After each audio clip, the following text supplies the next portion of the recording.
How to download files from Mega. Hello everyone, I am Bishaka and welcome to our channel. I will take you through the step-by-step process on how to download files from Mega.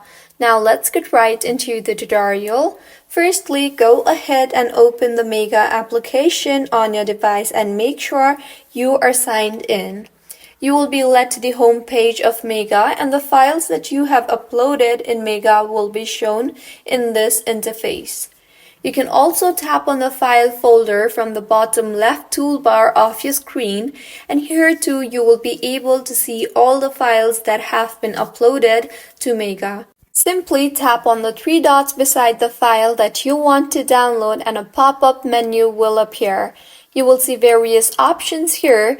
Tap on the Make Available Offline option, and with this you will be able to access this particular file offline too, and the file will be downloaded to your device. So this is how you can download files from Mega. If you find this tutorial helpful, please make sure to like the video and do subscribe to our channel for more content like this.